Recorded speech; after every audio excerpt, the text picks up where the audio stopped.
Asalaamaaleykum nuyuwaat naa leen nuyu naa leen bonjour, bonsoir, ça dépend de l'endroit où vous vous situez et l'heure qu'il fait chez vous.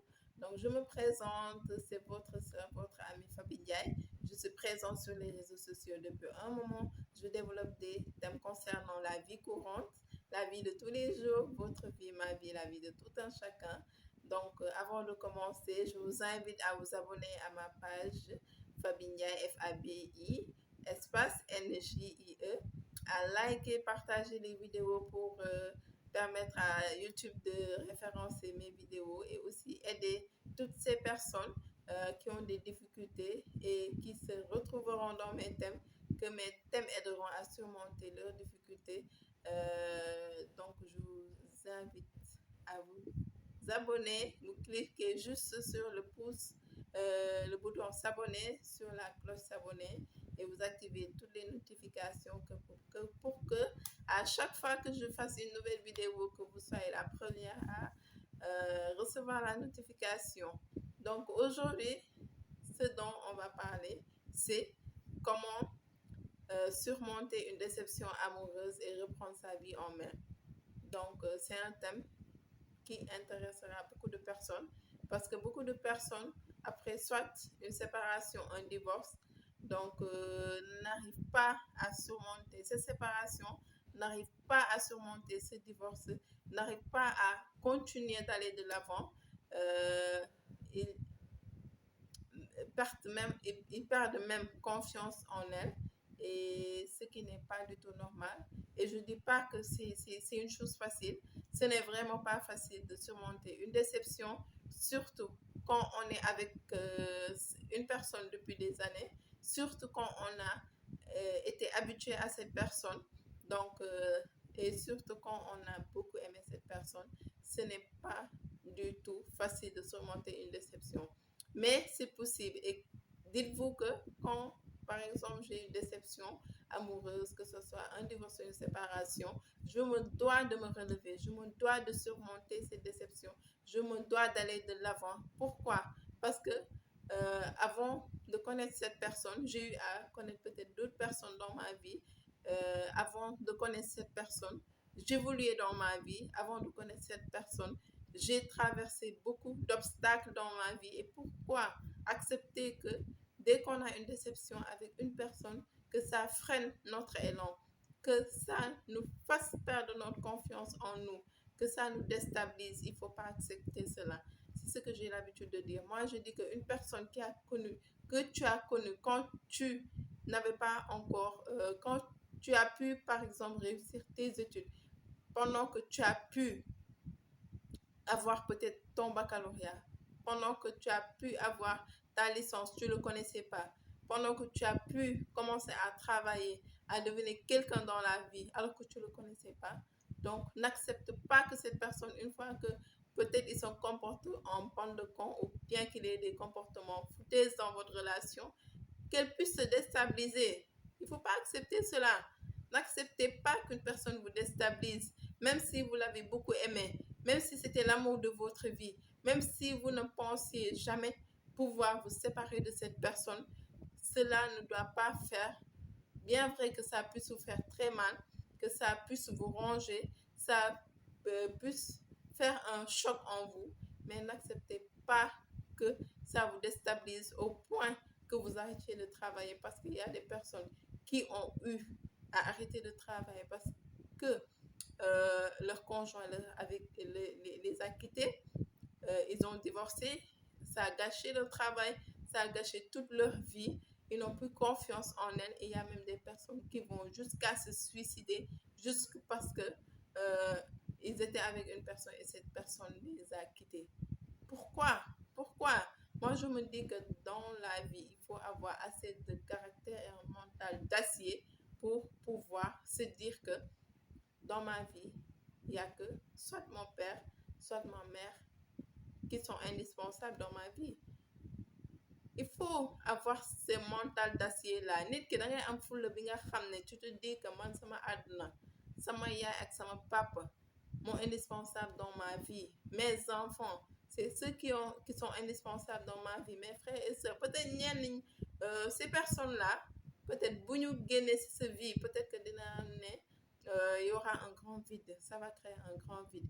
Mais une personne bi nga xam ne yow toi tu t'es comporté normalement yaa ngi topp di def bànneexam tu t'es jamais euh, euh, comporté mal avec cette personne un beau jour xëy toroxal la fase la génne la këram et toi tu restes ici à pleurer à pleurnicher, hein, à te dire que ma vie n'a plus de sens, que je vais mourir, que nangam nangam, arrêtez.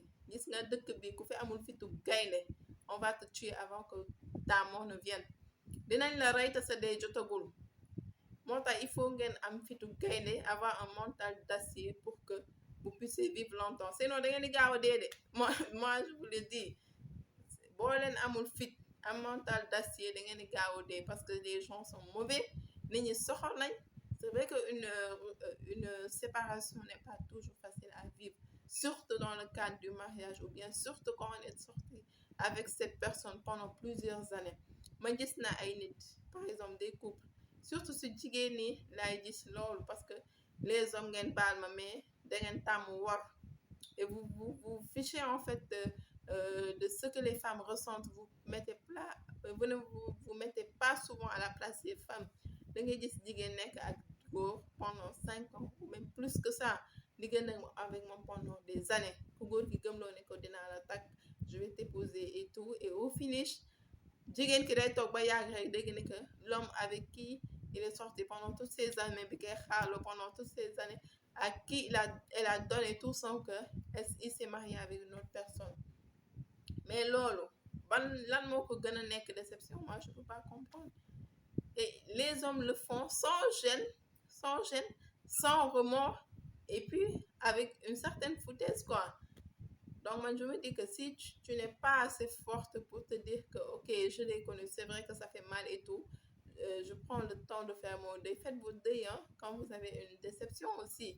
Joy Len, parce que c'est ce qui vous permet, par exemple, d'évacuer ce qui vous fait mal au fond de vous. Joy Len, quand vous avez une déception, ne vous dites pas que je suis forte, je vais pas pleurer et tout. Non, non. Ne le faites jamais. Parce que loolu day tax ne que góom bi nekk seen xol du mës a wér. Quand vous avez une déception, ça fait mal. Acceptez que ça fait mal. Joy Len autant que vous voulez pleurer, même si s'agira peut-être de pleurer pendant 1 mois, faites-le pleurer, ngeen joy ba doyal. Maintenant, quand vous avez fini de pleurer, ne vous culpabilisez pas. Ne vous dites pas que il y a quelque chose peut-être qui n'allait pas en vous, qui a fait que cet homme vous a quitté. Ne vous culpabilisez pas. Il vous a quitté parce qu'il ne vous mérite pas. Dites-vous toujours que quand une personne vous quitte, c'est parce qu'il ne vous mérite pas. Encore une fois, je dis quand vous êtes bien comporté, que toi, tu n'as pas été fautif dans ça. Parce que aussi, on ne peut pas être fautif aussi, faire des choses, après la personne nous quitte, ñu toog de joy. Non. Mais il y a des personnes qui sont correctes, des femmes comme des hommes, ils sont sérieuses en amour. Et malheureusement, c'est ces personnes qui n'ont vraiment pas de chance, qui se font tout le temps décevoir par les hommes ou par les femmes. Quand tu es sérieuse en amour, quand tu donnes tout, quand tu as un bon cœur, souvent les gens se foutent de toi. Parce que moi, j'ai l'habitude de dire les hommes, c'est comme si ñoom bëgguñu jigéen bu baax, bëgguñu une personne qui les aime. Ils ne veulent pas. Et ils ne se comportent pas correctement avec, par exemple, une personne qui les montre qu'une femme, les hommes en général, ne se comportent pas correctement avec une femme qui les montre qu'elle les aime, elle les respecte, qui est correcte, quoi, qui n'a pas de problème avec eux. Mais ku ñuy bëgg ak ku ñuy considérer ak ku ñuy ki nga xam ne jaral na leen lu ne mooy jigéen bi nga xam ne chaque jour moo ngi leen toroxal di leen teg yu metti bi nga xam ne quand la fille là il parle avec la fille là, ça, il peut rester à longueur de journée, il appelle 100 fois la fille ne lui répond pas. Voilà, il envoie 100 messages à la fille ne lui répond pas. La fille di leen toroxal di leen wax ju metti di leen def du metti. Les hommes en général, c'est ces femmes là qui respectent. C'est cette femme là ñooñu lañuy jël di topp seen ginnaaw. Moi je comprends pas. Et c'est la triste réalité. Quelqu'un qui comprend, après tu peux venir m'expliquer ça. Mais góor ñu en général bëgguñu jigéen bu baax, bëgguñu jigéen bu yaru, bëgguñu jigéen bu attentionné bu soumise. Non, on a l'impression que quand tu es soumise, bien éduquée, yaru di topp seen bànneex, ils se foutent de toi, ils connaissent pas ta valeur. Il suffit que après nga dem bàyyi leen des années après, c'est là après bu ñu tasee ci benn salopard, hein, une femme salopard bu leen di maltraiter et tout, ñu daw ci ginnaawam, et cette femme ne les considère pas. C'est des années après qu'ils vont revenir pour di toppaat sa ginnaaw pour se dire wax dëgg yàlla baal ma dama juum et tout. Donc alors que quand tu étais là, ils te considéraient pas, ils te respectaient pas, dawal nga leen safa ak marwa, gisuñu ko, xaalewuñu la, gërëmuñ la, ah voilà, c'est regrettable quand même. Moo tax je dis, parce que déception amoureuse en fait jigéen ñi lay gën a dal, parce que ñoom en général ñoom la ñuy yar, elles sont bien éduquées, soumises et tout, mais les hommes quand ça la défend, ils n'apprécient pas les femmes qui ont de la valeur, et les dévergondés, les salopards rek la ñu respecté, ñoom la ñuy daw seen ginnaaw, à leur fait des cadeaux et tout. Donc c'est quand même regrettable. Donc comment surmonter une déception amoureuse? Man je dis que Sénégal nu ñuy jàngalee jigéen ñi ñuy séyee, man ça me pose un problème. Parce que avant de parler de la déception amoureuse, comment surmonter, je vais parler d'abord de ça. Parce que quand tu es dans une relation déjà, il faut commencer. Parce que c'est un thème qui est en rapport de comment surmonter une déception amoureuse. Parce que da ngay gis jigéen di sëy si kër, je parle même pas de la famille, mais avec son mari. Yow na ngay sëyee ak góor mu ne la bëggatuma la, je t'aime plus, sors de ma maison, ah génnal sama kër nga toog, nga ne yow da ngay topp sëy pour tes enfants. On t'insulte, on te traite de tous les noms, toroxal la guddeeg bëccëg. Toi-même la femme, tu sais que bëggatuñ la, considéré tuñ la, on te dépasse gauche à droite, boo waxee boo kaasee ñu ne la yaa fi téye sa bopp ba pare nga ne da ngay toog pour sëy nii say doom. Mais yéen vous pensez que yàlla loolu la santaane, nga toog di souffrir dans un ménage où on ne te considère pas, on ne te respecte pas, où tu meurs chaque jour à petit feu, nga toog rek. En général aussi, les femmes elles restent juste pour la société, parce que bëgguma ñu ne dama divorcer, parce que bëgguñu ñu ne duma sëykat. Parce qu'en général, quand tu es divorcé au Sénégal et en Afrique, ñu ne doo jigéen bu baax, que tu es une dévergondée, ñu ne caga nga, excusez-moi du terme, mais c'est ça en réalité. Quand tu es femme divorcée, on ne te considère pas, on ne te respecte pas.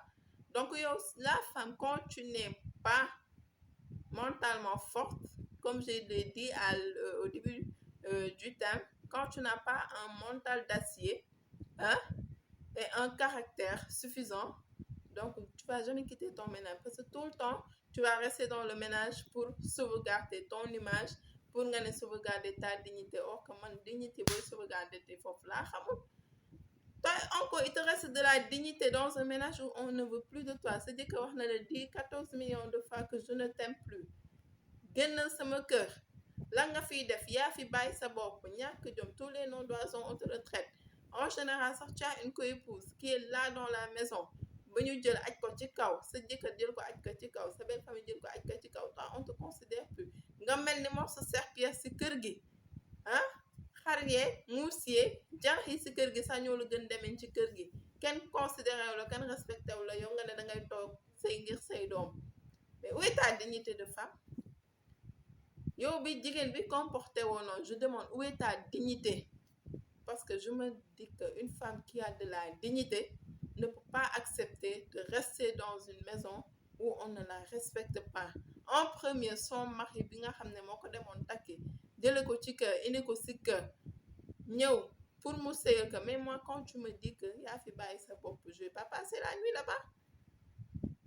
Bëggatuma la, génnal sama kër, toi tu restes encore là-bas. Bu ñu waxee ñu ne waaw toogal nga sëy ngir say doom. Ah oui?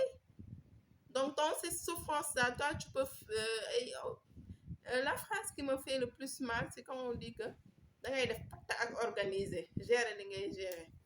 Patt ak organiser mooy lan? Ñàkk fayda, ñàkk dignité. toog ñu lay maltraiter comme ils veulent tu es là tu dis rien nga toog nga ne yow da ngay def pataak organisé ah loolu mooy pataak organisé bu la cardiaque rayee say doom ñooy ñàkk say doom rek a naka tumuranke na parce que y a des souffrances yoo xam ne boo koy dund moom tôt ou tard moom cardiaque moo lay rey tu vas faire AVC on va t'enterrer maintenant est-ce que toi bi nga ne yow mi jigéen di jaay ne yow yaay sëykat international ki gën a mën a sëy si monde parce que les femmes sénégalaises en général c'est comme ça ku nekk da ngay jaay ni que yow yaay gën a mën a sëy si àdduna bi waaw ba luñ la def nga nangu tu acceptes tout et n'importe quoi ñu lay humilier wax la wax ji naqari bu mën a doon nga mel ni morceau serpillier si kër ba pare nga ne da ngay def pataak organisé waaw damay muñ damay kii ndax samay doom cardiaque de mooy lay xëy ray cardiaque tu vas avoir AVC ou cardiaque ou bien tension montante de descente qui va te tuer maintenant say doom tumuranke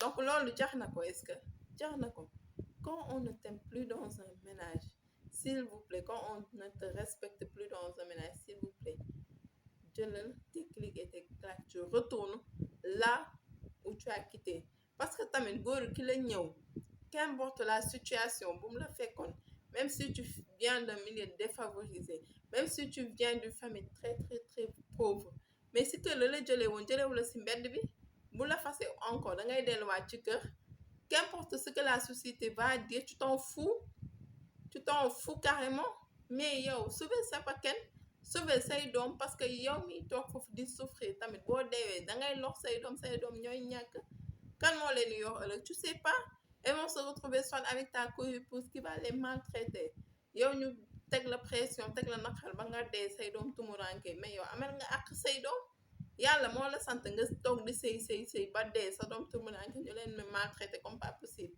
mais arrêtez réveillez-vous les femmes yeewu leen ngir yàlla ngeen kii man mën naa comprendre c'est vrai c'est muñ la je suis d'accord mais muñ le muñable je peux comprendre je peux tout digérer hein mën naa muñ lépp mais à condition que mon mari même me respecte me met à ma place xam man maay kan jox ma sama gëdd quand il s'agira de me défendre il me défend même si j'ai tort parce que moom moo ma jëlee sama kër ndey ak sama baay il est mon père il est ma mère mooy sama lépp dès lors qu'il m'a épousée il m'a pris de chez mon père pour m'amener chez lui je peux supporter qu'il n'ait pas d'argent je le supporte parce que c'est aussi tamit c'est pas seulement pour le meilleur même si moi je suis d'accord qu'on se marie pour le meilleur le pire mooy ce que je viens de citer là on te maltraite man loolu laa tuddee pire hein on te maltraite on t'humilie tu restes dans un ménage moi je me marie pas pour ce pire là maintenant si le pire c'est que ton mari n'est pas d'argent ok mën nga muñ si tu travailles tu l'aides voilà ton mari il est malade nga muñ c'est ça ton mari peut-être il voyage si tu l'aimes il t'aime vous vous respectez nga muñ loolu laa tuddee muñ de mais c'est pas si foutaise ça c'est foutaise ça qu'on fait aux femmes sénégalaises ñuy toog di muñ ba dee quand on les voit on les reconnaît plus di nga gis nit sax nga xamoon ko quand elle était jeune fille quand tu la vois dans son ménage mais yow toi tu es écœuré tu te dis mais kii moom lan moo ko jaral lii lan moo ko jaral le mariage à tout prix nekk madame rek ou ne pour que les gens disent que elle est madame Diou alors que toi tu n'es pas heureuse mais toi tu ne vis pas si tu es avec ton mari man dama ne gis nga si tu es marié et que tu n'es pas heureuse dans ton ménage man je vois pas l'intérêt d'être marié franchement bu fekkee ni que yow souffrance rek mettitu xol chaque jour nga nekkee fi ngay sëy je vois pas l'intérêt à ce que tu sois marié parce que pour man mariage c'est être avec une personne qui t'aime et que tu aimes et que vous soyez heureux même si tous les jours c'est pas Noël ou c'est pas la Tabaski mais quand même que le bonheur mooy ëpp ci seen relation pas que yow tu souffres il y a pas de bonheur rien il y a des femmes aujourd'hui dans leur ménage yi nga xam ne dañuy souffrir mënuñu la wax ni kañ lañu gëj a am moment de bonheur avec leur mari et pourtant elles sont dans leur ménage là ça fait des dizaines d'années des vingtaines d'années des trentaines d'années dañoo muñu ba ñeer ba wow kenn xamatu lu ñu niroo kenn xamatu lu ñu moom niroo bànneex bañ ko gëjee am kenn xamatu kañ la waaw kenn xamatu kañ la ça c'est pas un ménage hein arrêtez mariage loolu mariage bànneex la ak ki ko sekkal ngeen sekk jàmm vous aimez loolu mooy sëy ngeen kafo di ree vous vivez votre vie quoi un couple Sénégal xamuñu couple quand même je me dis que Sénégal xamuñu couple c'est ça hein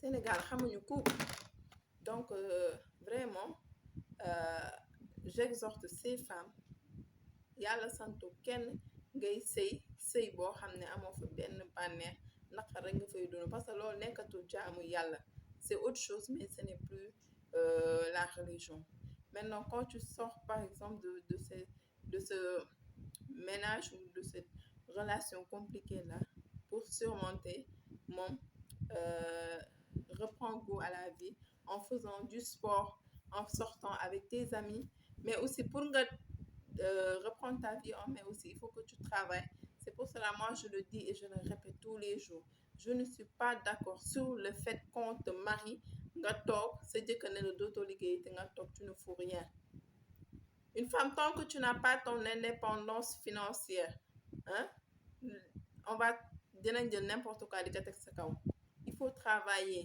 ba nga xam ne boo gisatul li nga xam que toi tu sois indépendante pour partir toi tu sois indépendante pour pouvoir te prendre en charge parce que tamit nit ki nga xam ne moom nga yaakaar chaque fois pour survivre pour juste manger imagine-toi si cette personne n'est pas de bonne foi lan ak lan la lay teg bu fekkee ne c'est un salopard hors pair hein c'est un pervers narcissique c'est un manipulateur dina la chantage n'importe comment il va te faire vivre toutes les souffrances du monde c'est pour cela je dis que ne laissez jamais votre travail pour un mariage jigéen yu bëri na ils font cette grosse bêtise de quand ils sont mariés et que le mari dit waaw dama bëgg nga bàyyi liggéey toog si kër gi di kii moi je dis que si tu veux une femme qui reste à la maison pour te faire la cuisine le ménage et consort tu vas épouser une femme qui n'a pas d'ambition dans sa vie nga dem takk ki nga xam ne peut-être elle n'a jamais été à l'école jàngul elle a pas de projet elle ne connaît rien en commerce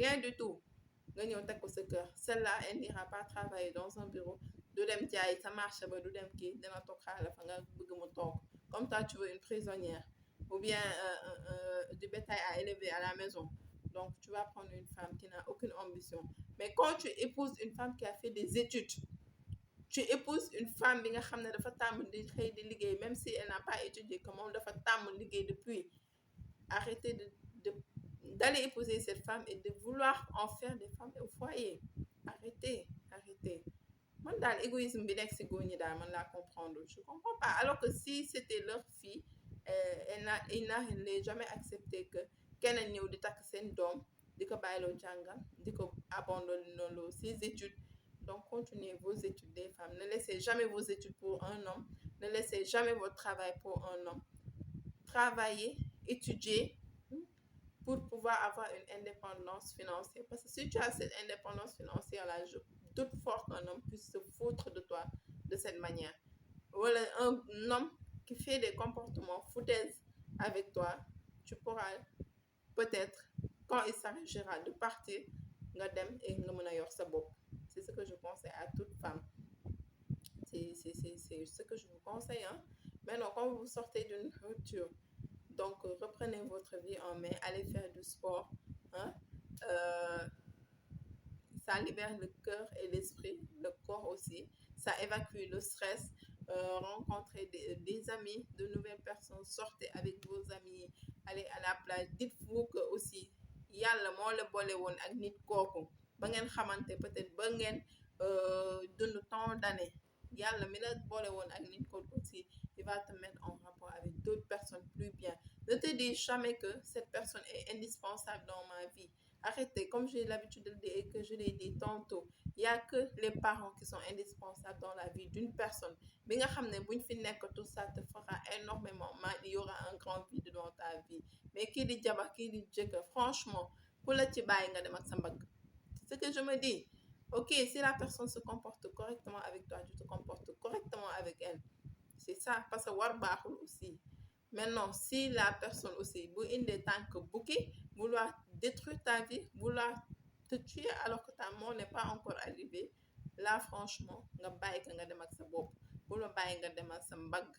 N'acceptez pas qu'une personne vous diminue, n'acceptez pas qu'une personne vous humilie, n'acceptez pas qu'une personne mu lay teg yi nga xam ne après tu vas te dire que oui bëggatuma góor, je veux plus être avec des hommes, man suux naa góor et tout, parce qu'il y a des femmes à qui ça arrive góor dina leen def lu leen metti li nga xam ne dañuy suur góor seen àdduna, une grosse bêtise à ne plus faire, à ne pas faire plutôt, parce que du góor ñëpp a bon, même si ñu bon ñi bëri nañ torop.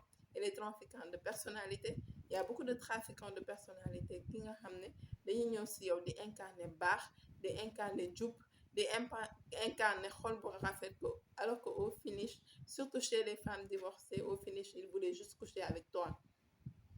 bëri na si, surtout quand tu es divorcé, ils te prennent pour une dévergondée, ils te prennent pour benn caga, dañuy bëgg a ñëw.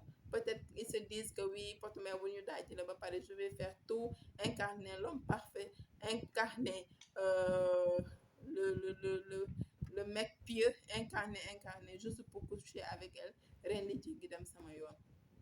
Même si on vous l'a fait, ça ne veut pas dire que vous allez baisser les bras. Hein? Ça ne veut pas dire que ça peut vous faire mal, mais toujours ayez ce mental d'acier, ayez peut-être ce courage qui vous permettra toujours de vous relever et de continuer de l'avant. Une vie parfaite n'existe pas. On fait tous des erreurs. Toutes les personnes font des erreurs. Maintenant, la seule chose qui est bonne, ou bien l'avantage des erreurs, est de pouvoir en tirer des leçons pour que demain, l'erreur qu'on a faite aujourd'hui, qu'on ne la répète pas demain. Parce que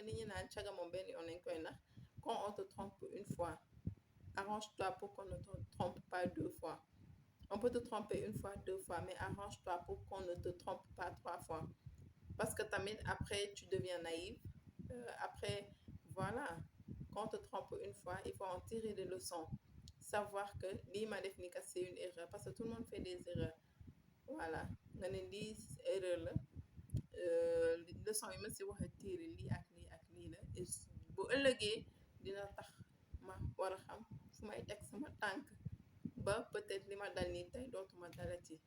Parce que n'acceptez pas aussi que vous soyez une femme divorcée ñu bëgg la def foykaay, ñu bëgg la def balu ping pong, parce que kolo bu jóg rek ne ci yow lay jàngee yi. Non, n'acceptez pas, parce que góor ñi aussi c'est des salopards, hein? Et il y en a beaucoup. Quand tu prends 100 ans, les 95 c'est des salopards, hein? Donc il va peut-être rester 5 qui sont des bonnes personnes, mais ne vous dites jamais que par exemple tous les hommes sont des salopards. Juste restez dans vos gardes, ñu bañ leen di naxaat, bu leen kenn jàppee caga. Voilà, et votre dignité de femme, qu'importe, même si vous n'êtes plus vierge, même si vous avez des enfants, exigez qu'on vous respecte. Voilà, parce que c'est pas parce que tu es divorcée que tu es une mauvaise femme. C'est ça. Góor bu la bëgg tuutal, bëgg la mettital, bëgg la fowe aussi, nga bàyyi ko mu dem. Et c'est ça, même si vous la fowe 1 fois, n'accepte pas me fowe une 2e fois. Donc c'était mon message. Et votre indépendance financière, je le répète encore 1 fois, pour pouvoir aller de l'avant. Surmonter ces déceptions-là, c'est dire que Dieu me réserve quelqu'un de meilleur que celui que j'ai déjà eu. Ne vous dites jamais que l'homme de ma vie est parti ou la femme de ma vie est partie. Dites-vous toujours que Dieu l'avait mis sur mon chemin. Donc, Dieu mettra quelqu'un de meilleur encore sur mon chemin. On a vu plusieurs personnes divorcées. Bi ñuy divorcé foogoon nañ ni que le monde s'écroulait, et même leur entourage leur disait que yaa ngi yàq sa àdduna, ce monde mi ngi écroulé wu. Peut-être parce que tu as des enfants, ñu ne la boo divorcé fan nga jëm, qui va t'épouser et tout, mais yow crois en toi. Il y a des hommes bien qui sont là. Que tu aies 5 enfants, 6 enfants, ils s'en foutent. Quand ils voudront être avec toi, ils seront avec toi. Ils vont t'honorer, ils vont t'épouser. Hein? Sagal la sigil devant tout le monde. Donc, arrêtez de vous dire que parce que vous avez 3 enfants, 4 enfants, 2 enfants, que tu n'as plus droit à être heureuse. ñun loolu la ñuy gëmloo en fait les femmes que waa boo sëyee boo amee benn xawma lan boo ci amee donc xare la jam nañ la je sais pas quoi donc quoi que ton mari te fasse tu dois rester et même s'il a des comportements foutaises envers toi qui t'aime plus qui te respecte plus qui te maltraite tu dois rester. Pourquoi tu dois rester? Pourquoi tu dois rester? Moi c'est ça mon problème. Tu ne dois pas rester. Quand on te respecte plus, tu quittes le ménage. Quand on te t'humilie, tu quittes le ménage. Quand tu fais tout pour que le mariage réussisse et que celui avec qui tu es ne veut pas faire d'effort, tu quittes le ménage, tu t'en vas. Di nga am keneen ku gën. Moi, c'est ça ma conviction. C'est ça ma conviction. Ne vous sous-estimez pas. Même si, par exemple, les grossesses ont fait que ton corps s'est transformé, tu n'es plus fraîche, aussi fraîche que tu l'étais, bi ngay nekk jeune fille, parce que les hommes aussi utilisent ça pour chantage jigéen ñi. Mais fais du sport. Quand tu sors de la relation, fais du sport, fais des cures en amincissement, peut-être si tu as un gros ventre et tout. Dès que dis que la technologie est tellement avancée que le corps que tu veux avoir, tu l'auras. Même si grossesse, tu as eu plusieurs grossesses, parce que tu fais de la rééducation, tu fais du sport, tu fais des cures, tu bois des thés, tu prends des collagènes. Di nga gis que si tu le fais 1 an, 2 ans, 6 mois, tu vas encore redevenir cette jeune fille. Parce que jigéen ñu bëri di leen màgget loo dans les ménages souffrance kese la de. C'est pas le fait qu'elles aient plusieurs enfants. C'est pas le fait qu'elles aient plusieurs enfants. Bàyyeeku naqar xol bu metti donc moo tax ñu mel ni ñu mel y a rien d'autre. Donc c'était ça. Je m'en arrête là, je pense, pour ce thème. Je vous dis à très bientôt pour un autre thème. Boo amee nag des mots peut-être qui ont été de trop, je m'en excuse. Vraiment lu si dëng man la, lu si jub aussi ngeen xam ne yàlla la. Voilà, je m'excuse s'il y a des propos qui ont blessé certaines personnes, c'était pas mon intention. Mais le but du thème, c'était en fait de réveiller les mentalités. Euh, voilà, de sortir dans une relation. Quand on doit en sortir, d'arrêter euh, d'avoir cette mentalité ay bu ma divorcé lu nit ñi di xalaat bu ma kii lu nit ñi di xalaat. Vivez votre vie parce qu'on ne vit pas 2 fois, on n'a qu'une seule vie et on doit être heureuse.